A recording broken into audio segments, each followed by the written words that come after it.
Case number OPHMA 13/93. ഹർജിക്കാരൻ S. Nandakumar, എതിർകക്ഷി ആതിര നായർ.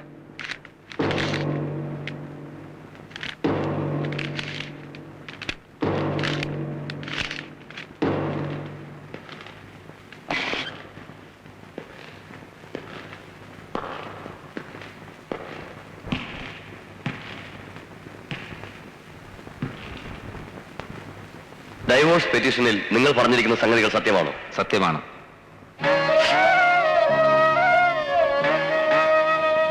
പരസ്പര വിശ്വാസമാണ് ദാമ്പത്യത്തിന്റെ അടിസ്ഥാനം. ആ വിശ്വാസം എനിക്ക് നഷ്ടപ്പെട്ടിരിക്കുന്നു. എന്റെ ഭാര്യയുടെ സ്വഭാവശുദ്ധിയിലും സത്യസന്ധതയിലും ഞാൻ സംശയാലുവാണ്. ഹർജിയോടൊപ്പം സമർപ്പിച്ചിട്ടുള്ള എന്റെ ഭാര്യ ആതിര നായരുടെ കൈപ്പടയിലുള്ള കത്ത് എന്റെ സംശയത്തെ സാധൂകരിക്കുന്നു. ഭർത്താവിനോട് സ്നേഹം ഭാവിക്കുകയും മറ്റൊരു പുരുഷനെ മനസ്സിൽ സൂക്ഷിക്കുകയും ചെയ്യുന്ന ഒരു സ്ത്രീയെ പവിത്രമായ ബന്ധം ആഗ്രഹിക്കുന്ന ഒരു പുരുഷനും ഉൾക്കൊള്ളാനാവില്ല. അതുകൊണ്ട് വിവാഹമോചനം അനുവദിച്ചു തരണമെന്ന് ബഹുമാനപ്പെട്ട കോടതിയോട് ഞാൻ അപേക്ഷിക്കുകയാണ്. എതിർകക്ഷിക്ക് എന്താണ് പറയാനുള്ളത്?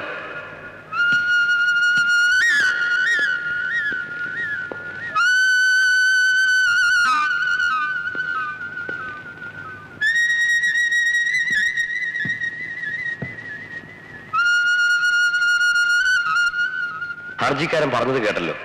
നിങ്ങൾക്ക് വിവാഹമോചനം ആവശ്യമാണോ?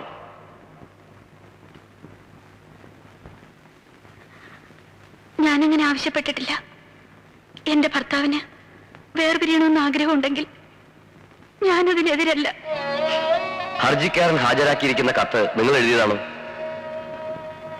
അതെ, പക്ഷേ അതിലെഴുതിയിരിക്കുന്ന ഒന്നും സത്യമല്ല.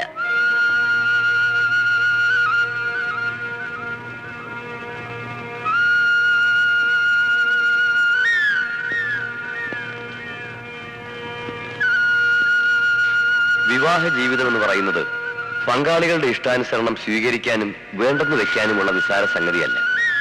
പരസ്പരം സംസാരിച്ച് മാനസികമായ അകൽച്ച ഒഴിവാക്കാനുള്ള സാധ്യത മുന്നിലുള്ളതുകൊണ്ട് ഒരു വീണ്ടും വിചാരത്തിനായി ഈ കോടതി 6 മാസത്തെ സമയം അനുവദിക്കുന്നു.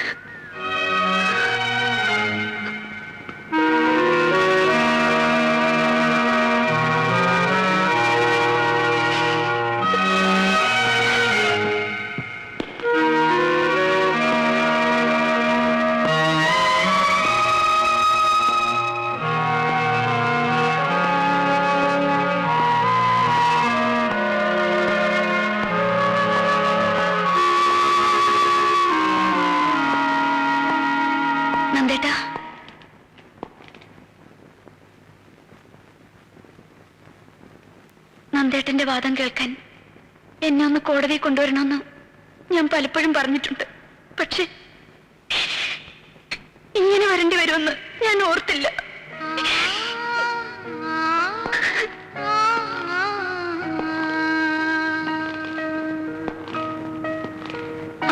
കഴിഞ്ഞ് എനിക്കെതിരെ വീണ്ടും വാദിക്കുമ്പോ ഞാൻ ചീത്തയാണെന്ന് മാത്രം പറയരുത്. പൊരുത്തപ്പെട്ടു പോകാൻ പ്രയാസമായതുകൊണ്ട് പിരിയണമെന്ന് പറഞ്ഞാൽ മതി. ഞാനും അങ്ങനെ തന്നെ പറഞ്ഞോളാം. എല്ലാവരുടെയും മുന്നിൽ വെച്ച് ചെയ്യാത്ത കുറ്റത്തിന് എന്നെ അപമാനിക്കരുത്. അനന്തമും വലുതാവുമ്പോ അവനും ഞാൻ ചീത്തയാണെന്ന് കരുതിയ പിന്നെ ഈ കേസിലും നന്ദേട്ടൻ ജയിക്കണം. പബ്ലിക് പ്രോസിക്യൂട്ടർ നന്ദകുമാർ ഒരു കേസിലും തോൽക്കരുത്. എന്റെ മോനോട് എനിക്ക് പറയാലോ, നിന്റെ അച്ഛൻ തോൽവി അറിയാത്ത പ്രശസ്തനായ ഒരു വക്കീലാണെന്ന്.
നന്ദേട്ടന്റെ വാദം കേൾക്കാൻ എന്നെ ഒന്ന് കോടതിയിൽ കൊണ്ടുവരണമെന്ന് ഞാൻ പലപ്പോഴും പറഞ്ഞിട്ടുണ്ട്.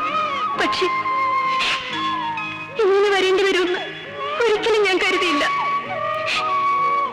ഈ കേസിലും നന്ദേട്ടൻ ജയിക്കണം.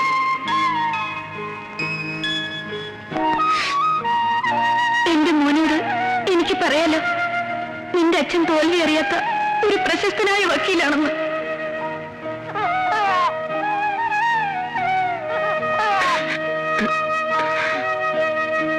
നന്ദേട്ടാ, നന്ദേട്ടാ,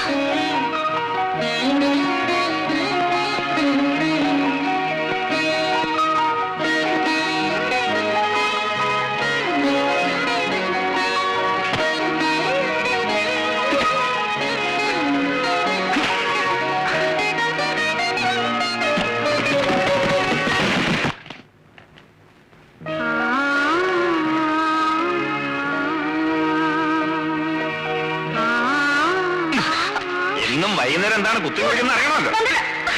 അങ്ങനെ ഇപ്പൊ അറിയണ്ട. ഒരാളുടെ പേഴ്സണൽ ഡയറി വായിക്കുന്ന ശീലം അത്ര നല്ലതല്ല. വലിയ വക്കീലായിട്ട് ഇതൊന്നും അറിയില്ലേ?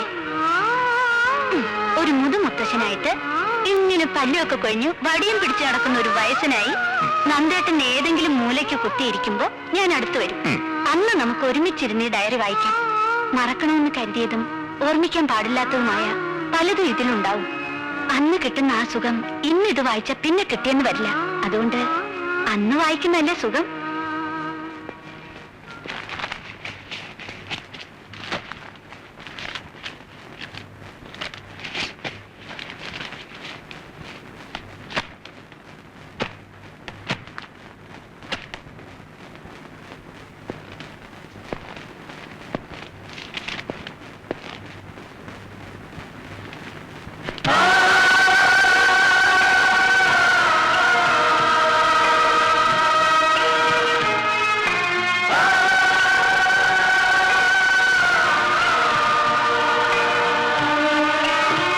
കുസൃതിത്തരങ്ങളൊക്കെ എഴുതി പിടിപ്പിച്ചിട്ടുണ്ടാവും.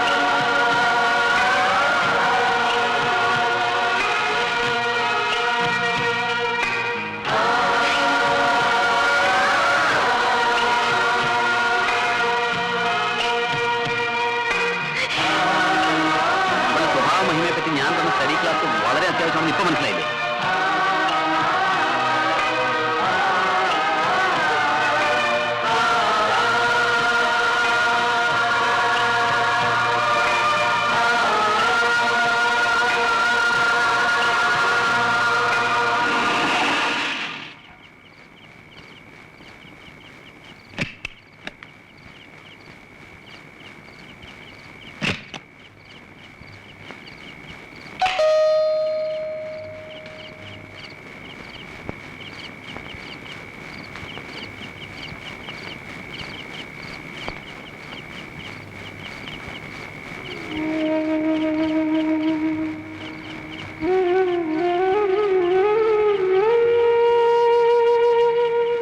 ഭാനു എന്നോട് ക്ഷമിക്കണം.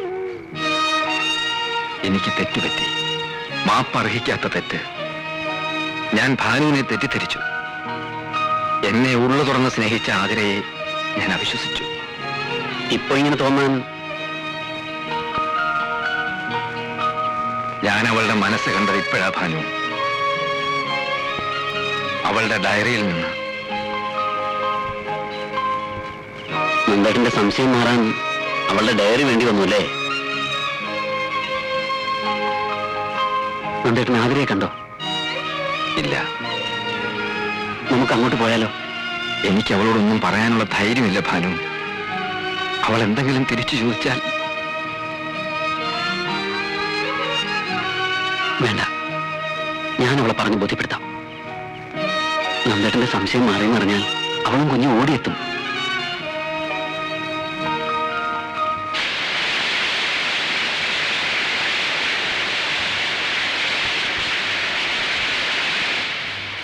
ഒന്നും പറയാതിരുന്നാൽ എങ്ങനാ?